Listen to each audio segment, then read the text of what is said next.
Sana wag manahin ng anak mo katangahan mong bulok mag-build. Indo concept pero stock ang mags. O Bob, siguro tanga din mama mo kasi tanga ka. Bisaya buong angkan mo pati mga naniniwala sa'yo abnoy. Sa totoo lang hindi naman ako nagagalit sa inyong mga basher pero ngayon kumukulo yung dugo ko dahil dinamay mo ang anak ko at ang nanay ko. Sinabi ko naman sa inyo kung ibabash nyo ako okay lang na ako pero kung idadamay nyo ang pamilya ko ay ibang usapan na to. Ang tapang mo mambash, wala ka namang profile picture, nakalock profile ka pa. Hinahamon ko kayo kung mangbabas din naman kayo, wag kayo mag-lock profile. Tapos ilagay nyo talaga yung tunay ninyong mga pagmumuka. Sana Lodi, wag sa'yo mangyari yung mga sinasabi mo. Ulitin ko, wag mong idadamay ang anak ko. Kumukulo ang dugo ko sa'yo. Anong problema mo sa stock ang mags? Sa Indo concept, Malaysian concept, wala pong problema kung naka-stock mags ka. Dahil ang stock mags, yan yung mags na nilabas sa kasa. Simula nung binili yung motor. Anong problema mo sa stock mags? Huwag kang tanga-tanga. Uulitin ko, kung matapang ka, ilabas mo yung mukha mo. Huwag yung wala kang profile picture. Okay na sana, tinatanggap ko naman kung sasabihan nyo akong bulok mag-build or obob yung build ko.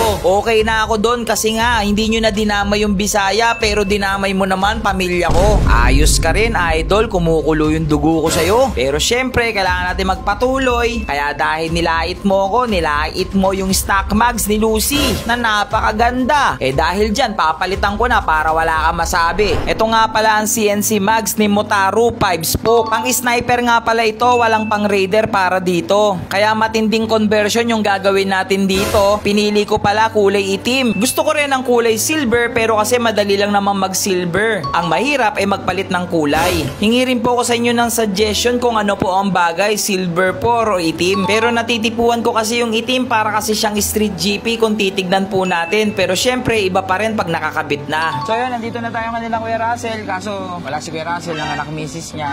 Pero kasi kailangan na natin gawin si Lucy. Malapit na yung show natin sa May 31 na, sa Tondo. Pasiklaban ng Maynila. So nandun na naman si Lucy, tsaka si Kumpare.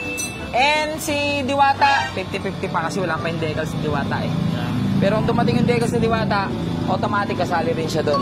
So dinala ko pala siya ulit dito kanila Kuya Russell. Wala pala si Kuya Russell dahil nanganak yung kanyang misis. Pero nandito naman yung iba niyang mga kaibigan at iba niyang mga tauhan. Kaya nagpa-assist muna tayo sa kanila. Dahil may sugat po ako sa kamay, hindi ko kayang gumawa ng sobrang tagal ngayon. Dito ang gagamitin pa rin nating gulong is yung dating gulong na nakakabit dito kay Lucy dahil bago pa lang po ito. Sa mga may gusto na ipamigay din natin yung stock mags natin na candy red, comment nyo lang dyan sa baba. Pero kasi ako, plano ko talaga itong itabi para in the future meron pa rin po akong stock na Raider mags dito. Pangsamantagal muna natin gagamitin itong 220Ds dito dahil susukatan lang muna namin. Ang importante kasi may kabit muna namin yung mags dahil matinding conversion po ang mangyayari po dito sa ating motor. Kasi po naka Raider front shock tayo at naka sniper mags. Kaya matinding spacer po talaga ito at kailangan 0-0 kung tawagin para hindi po mawala yung tinatawag na free wheel. So far dito sa harapan hindi na kami masyado nahirapan dahil nga meron na kami naging basihan kagaya kay Kumpare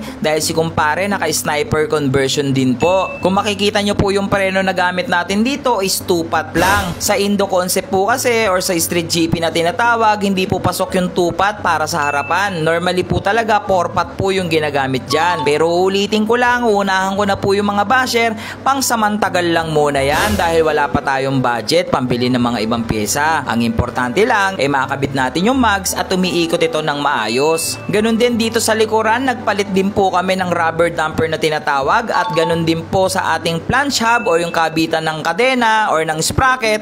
Pang Raider pa rin po ang ginamit at napapunta kami ng machine shop para i-adjust yung mga dapat i-adjust. Hindi ko na mapakita ng buo dito dahil sa totoo lang 4 na oras po kami inabot sa pagbibuild dito para makuha yung mga tamang sukat, yung mga tamang spacer at yung mga tamang tatabasin. Sa mga oras na to pati po yung caliper na isipan naming pabawas dahil nahihirapan po kaming makuha yung tinatawag na free wheel. At yun po talaga yung pinakamahirap pagdating sa conversion. Buti na lang may bagong bukas dito na machine shop sa tabi namin kaya napakadali na pong mag-build lalo ng motor ngayon. So far so good, nakuha namin dito yung free wheel, 0-0 yan. Napakaluwag, napakatulin, napakalinis. For sure, lalabas na naman yung mga basher dyan at meron na naman silang ibabash. Don't worry, okay lang. Uulitin ko sa inyo, iba Ilabas nyo ako, wag nyo lang idamay pamilya ko. Grabe talaga pag conversion, no? Kain oras.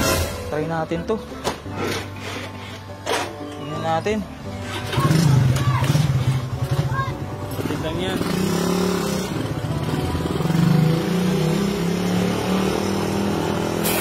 Hindi ka lang. Wala.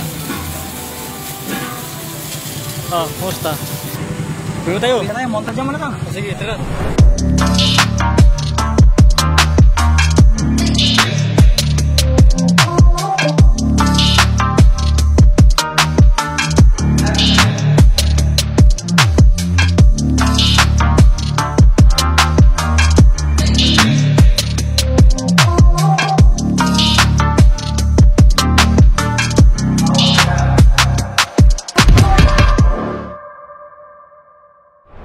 So ayan mga Lucifer, nakita niyo naman yung montage.